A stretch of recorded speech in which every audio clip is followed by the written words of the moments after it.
तो स्वागत है दोस्तों आपके अपने YouTube चैनल एम स्टडी पर। तो दोस्तों आज का जो हमारा टॉपिक रहेगा वो रहेगा छत्तीसगढ़ का आर्थिक सर्वेक्षण 2022-23 जो हाल ही में छत्तीसगढ़ शासन द्वारा जारी किया गया है।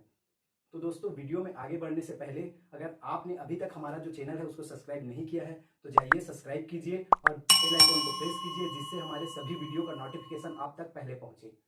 तो दोस्तों उम्मीद करता हूं कि आपने अभी तक हमारा चैनल है उसको सब्सक्राइब कर लिया होगा। तो अब हम चलते हैं आर्थिक सर्वेक्षण की ओर और देखते हैं कि इस बार क्या क्या बदलाव हुए हमारे जीडीपी में। तो जीएसडीपी में दोस्तों इस बार जो क्षेत्रवार योगदान है उसको हम देखेंगे। तो कृषि क्षेत्र में दोस्तों इस बार योगदान रहा है वह है 16.91%। ठीक है, जीएसडीपी में कृषि एवं संबद्ध क्षेत्र का जो योगदान है वो है 16.91%। ठीक है, उसके बाद उद्योग क्षेत्र में अगर देखेंगे तो उद्योग क्षेत्र में योगदान है 49.88% योगदान है। ठीक है, उसके बाद है सेवा क्षेत्र। सेवा क्षेत्र में इस बार जो है योगदान प्रतिशत रहा है वह रहा है 33.21। कृषि एवं संबद्ध क्षेत्र में रहा है 16.91, उद्योग क्षेत्र में रहा है 49.88 और सेवा क्षेत्र में रहा है 33.21%। ठीक है दोस्तों, उसके बाद अगर देखेंगे जीएसडीपी में क्षेत्रवार वृद्धि प्रतिशत, मतलब जो हमारा जीएसडीपी है सकल घरेलू उत्पाद। ठीक है, तो उसमें जो है वार्षिक वृद्धि दर देखेंगे तो 2016-17 में दोस्तों रहा है 3.1%, 2018-19 में रहा है 11.10%, 2019-20 में रहा है 2.76%, 2020-21 में देखें तो ये रहा माइनस में। ये वर्ष जो है कोरोना वाला समय लॉकडाउन का टाइम था, इसलिए हमारा जो है जीडीपी दर ग्रोथ जो है कम था, माइनस में था। ठीक है, तो इसको याद रखना है। अगर पूछ दिया कि हमारा जो जीडीपी है वो माइनस में या सबसे कम किस वर्ष रहा तो 2020-21 में। ठीक है दोस्तों, उसके बाद जो 21-22 का है वो है 8.46% और जो इस वर्ष का है उसको तो याद रखना ही दोस्तों, वो है 8%। ठीक है, जो 22-23 का जो जीडीपी ग्रोथ है वो है 8%। ठीक है, तो इसमें से दोस्तों पूरा जो है औसत 2012-13 से लेके 22-23 तक का औसत वृद्धि दर जीएसडीपी में देखेंगे तो वो है दोस्तों 5.73। ठीक है, 12-13 से देखिए 12-13 से 2022-23। ठीक है, और कई बार क्या पूछते हैं दोस्तों कि जीएसडीपी में लास्ट 5 साल का औसत वृद्धि दर, तो उसको भी मैं यहां पर निकाल दिया हूं। देखिए लास्ट 5 साल का क्या है 5.70%। ठीक है, लास्ट 5 साल मतलब कि 2018-19 से लेकर 2022-23 तक अगर बोले तो 5.703%। ठीक है, और अगर 12-13 से लेकर 22-23 तक का पूछे तो 5.73%। ठीक है दोस्तों, अब उसके बाद चलते हैं जीएसडीपी में क्षेत्रवार योगदान, मतलब कि कृषि क्षेत्र का पिछले 5-6 साल में कितना वृद्धि दर रहा, उद्योग में कितना रहा और सेवा में कितना रहा। तो दोस्तों इसमें ये पूरा मैं चार्ट दे दिया हूं आपके सुविधा के लिए, लेकिन इसमें जो इंपॉर्टेंट है वही हम देखेंगे। ठीक है दोस्तों, तो कृषि क्षेत्र में सबसे पहले क्या देखेंगे कि सबसे ज्यादा वृद्धि और सबसे कम वृद्धि किस वर्ष हुआ। तो दोस्तों इसमें आपको दिख ही रहा होगा कि सबसे कम जो वृद्धि दर है वह है 17-18। 2017-18 में सबसे कम वृद्धि दर रहा -10.90। कितना? -10.90। उसके बाद दोस्तों यदि देखा जाए कि हमारा जो कृषि क्षेत्र का योगदान जो है जीडीपी में कितना रहा, सबसे ज्यादा किस वर्ष रहा, तो वो रहा दोस्तों 13.49, जस्ट अगले ही वर्ष। मतलब कि 17-18 में जैसे ही माइनस दर्ज किया गया कृषि क्षेत्र का वार्षिक वृद्धि दर, तो सरकार ने बहुत सारी योजनाएं चलाई और कृषि पर विशेष ध्यान दिया, जिससे हमारा जो है उत्पादन बढ़ गया दोस्तों। ठीक है, उसके बाद ये दोनों तो याद रखना ही है। उसके बाद और क्या रखना है इसमें याद, जो इस वर्ष का है। ठीक है, इस वर्ष का जो वृद्धि प्रतिशत है वो कितना याद है, वो कितना है 5.93। कितना है दोस्तों 5.93। 2022-23 का जो है कृषि क्षेत्र में वृद्धि दर कितना रहा 5.93%। ठीक है दोस्तों, उसके बाद इसमें और क्या पूछते हैं कि कृषि क्षेत्र का औसत वृद्धि दर कितना रहा पिछले 4-5 साल में, औसत वृद्धि दर कृषि क्षेत्र का कितना रहा, तो वो रहा दोस्तों 5.31%। कितना रहा 5.31%। उसके बाद दोस्तों उद्योग क्षेत्र में आते हैं। उद्योग क्षेत्र में दिखते हैं तो सबसे अधिक वृद्धि दर किस वर्ष रहा दोस्तों, तो वो रहा दोस्तों 18-19 में 16.29%। किसमें रहा 18-19 में 16.92%। ठीक है, सॉरी 29%। उसके बाद सबसे कम वृद्धि दर देखेंगे तो वही कोरोना टाइम पे 2020-21 में 0.44%। कितना रहा 0.44%। अब उसके बाद दोस्तों लास्ट ईयर का देखते हैं, मतलब कि अभी जो हमारा पिछले ईयर का, तो वो रहा दोस्तों 7.83%। ठीक है, 2022-23 का क्या रहा 7.83%। उसके बाद देखते हैं दोस्तों सेवा क्षेत्र में। तो सेवा क्षेत्र में सर्वाधिक वृद्धि दर किस वर्ष रहा, तो 2019-20 में रहा दोस्तों। ठीक है, सेवा क्षेत्र का सर्वाधिक योगदान किस वर्ष रहा 2019-20 में रहा, और माइनस किस मतलब सबसे न्यूनतम किस वर्ष में रहा, तो कोरोना लॉकडाउन के टाइम -4.41। 2020-21 में -4.41%। ठीक है दोस्तों, अब इस वर्ष का जो है सेवा क्षेत्र में क्षेत्रवार वृद्धि दर क्या था, तो 9.21% दर्ज किया गया है। ठीक है, 9.21% दर्ज किया गया है। अब उद्योग क्षेत्र में हम लोग अगर औसत वृद्धि दर देखें पूरा टोटल 4-5 साल का, तो वो रहा दोस्तों 6.34%। कितना रहा, 6.34%।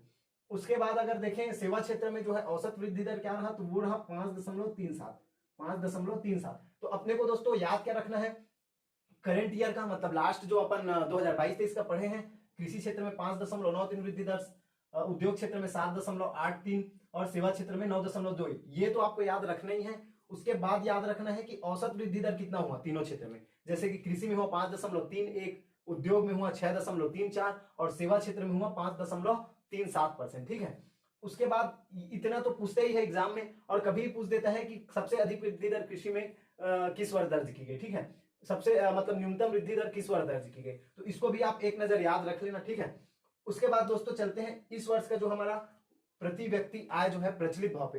प्रति व्यक्ति आय हमेशा दोस्तों प्रचलित भाव पे पूछेगा, तो प्रचलित भाव में इस वर्ष का जो प्रति व्यक्ति आय है वो है 1,33,898। कितना, 1,33,898 रुपया प्रति व्यक्ति आय है। ठीक है दोस्तों, और अगर वृद्धि प्रतिशत देखें, मतलब पिछले वर्ष की तुलना में इस वर्ष वृद्धि प्रतिशत देखें, तो वो है दोस्तों 10.93%। 10.93% जो है दोस्तों हमारा वृद्धि दर्ज हुआ है प्रति व्यक्ति आय में। अब ये दोनों के साथ साथ दोस्तों हम पिछले वर्ष का जो है प्रति व्यक्ति आय है उसको भी याद रखने की कोशिश करेंगे। हालांकि ये पूछता नहीं है, लेकिन एक बार देख लेना। कई बार क्या होता है व्यापम के एग्जाम में पिछले साल का ही पूछ देता है उठा के करंट अफेयर में, है ना। तो व्यापम के एग्जाम के लिए तो इंपॉर्टेंट है, पीएससी में तो पूछेगा नहीं वैसे, लेकिन फिर भी एक बार देख लेना। 2021-22 में जो है प्रति व्यक्ति आय क्या था, 1,20,704 रुपए, 1,20,704 रुपए। ठीक है, और इस वर्ष के क्या है 1,33,898 रुपए। तो दोस्तों आप लोग इसका स्क्रीनशॉट ले लीजिए, ठीक है, या फिर कॉपी में आप लोग नोट कर लेना इसको आराम से। ये एक नया क्वेश्चन दोस्तों यहां से आता ही है।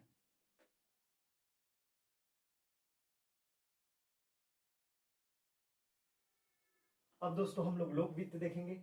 लोक वित्त के अंतर्गत राजस्व प्राप्तियां, तो कर राजस्व जो है लोक राजस्व प्राप्ति में कर राजस्व है दोस्तों इस वर्ष का 56,823, 56,823.25 करोड़ रुपए में है ना ये, 56,823.25 करोड़ रुपए।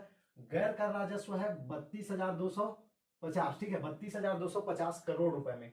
और टोटल जो है कर राजस्व है, कुल राजस्व जो प्राप्ति है वो है 89,073.25 करोड़ रुपए। ठीक है, उसके बाद देखते हैं दोस्तों कर राजस्व का विवरण। जो कर राजस्व है, कर राजस्व जो प्राप्त हुआ है, तो राज्य का स्वयं का कर राजस्व, ठीक है, मतलब राज्य जो है स्वयं के कर राजस्व से कितना प्राप्त किया है, तो वो है 29,000, ठीक है, 29,000 करोड़ रुपए प्राप्त किए हैं स्वयं के कर राजस्व से। ठीक है, और ये जो है प्रतिशत है वो टोटल 100% में 51% है, मतलब कि राज्य का जो स्वयं कर राजस्व है वो केंद्र से ज्यादा है। ठीक है, तो यहाँ पर हम लोग लिख दिए है कर राजस्व में प्रमुख योगदान राज्य का स्वयं का। ठीक है, यहाँ 51%, मतलब वो ज्यादा हो गया।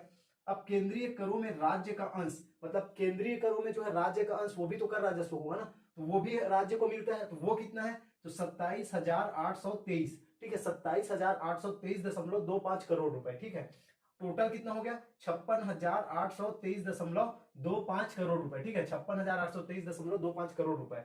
और केंद्रीय कर में राज्य का अंश का जो प्रतिशत है वो दोस्तों है 48.96%। ठीक है, अगर राज्य का पूछे तो 51.04 और केंद्र का पूछे तो 48.96%। ठीक है दोस्तों, उसके बाद इसमें जो महत्वपूर्ण फैक्ट है वो है कुल कर राजस्व में प्रतिशत वृद्धि दर, मतलब टोटल जो कर राजस्व प्राप्त हुआ है वो पिछले वर्ष की तुलना में वृद्धि प्रतिशत कितना है, तो वो है दोस्तों 7.55%। ठीक है, उसके बाद कर राजस्व में प्रमुख योगदान किसका है, राज्य का स्वयं का। राज्य का जो स्वयं का कर राजस्व है वो केंद्र से ज्यादा है, इसलिए उसका योगदान सर्वाधिक हुआ।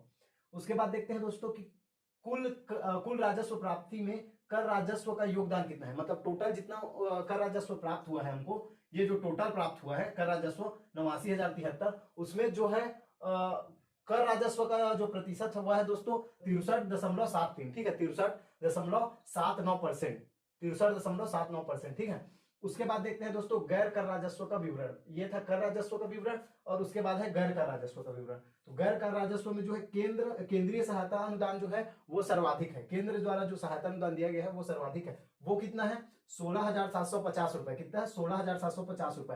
मतलब टोटल का कितना हो गया? वो 51.94%। ठीक है। तो इसमें दोस्तों गैर कर राजस्व में हमेशा देखना योगदान जो है केंद्र का ज्यादा ही रहता है। उसके बाद राज्य का गैर कर राजस्व कितना है? तो वो है 15,500 करोड़ रुपए। और अगर परसेंट देखें तो है 48.06%। कितना? 48.06%। उसके बाद कुल गैर कर राजस्व कितना है? तो 32,250। यहां से देख लो 32,250। ठीक है।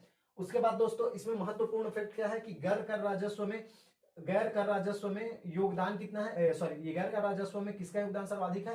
तो वो है दोस्तों केंद्र का। तो इसको आप लोग स्क्रीनशॉट ले लीजिए, उसके बाद आगे बढ़ेंगे।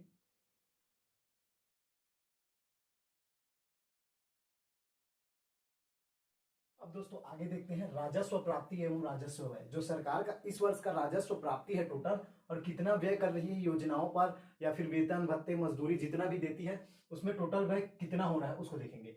तो कुल का राजस्व प्राप्ति दोस्तों इस वर्ष का है 89,073.25 करोड़ रुपए। 89,073.2 करोड़ रुपए। ठीक है। उसके बाद कुल राजस्व व्यय मतलब टोटल व्यय कितना कर रही है सरकार इस वर्ष? तो वो है 88,371 करोड़ रुपए। मतलब देखो प्राप्ति जो है 89,073.25 है और व्यय जो है 88,371 है। मतलब कि प्राप्ति ज्यादा हो रहा है और जो इस बार सरकार जो है कम खर्च कम कर रही है। तो इस बार क्या होगा दोस्तों? राजस्व अधिक होगा। मतलब कि हमको जो है राजस्व प्राप्ति से कुछ पैसा बचेगा। ठीक है। तो उसको हम लोग राजस्व अधिक बोलते हैं। तो वो कितना है दोस्तों? तो ये है 701।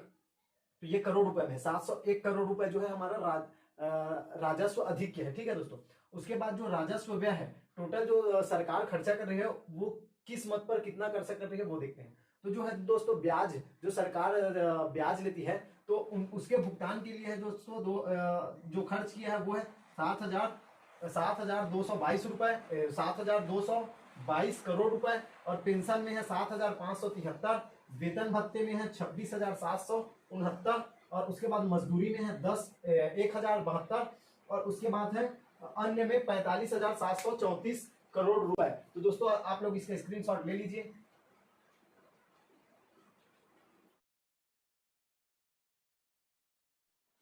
उम्मीद करता हूं दोस्तों आज का जो वीडियो है आपको अच्छा लगा होगा और जितना भी मैं बताया हूं वो आपको समझ में आया होगा। तो दोस्तों आज का जो वीडियो है हम यही समाप्त करते हैं दोस्तों।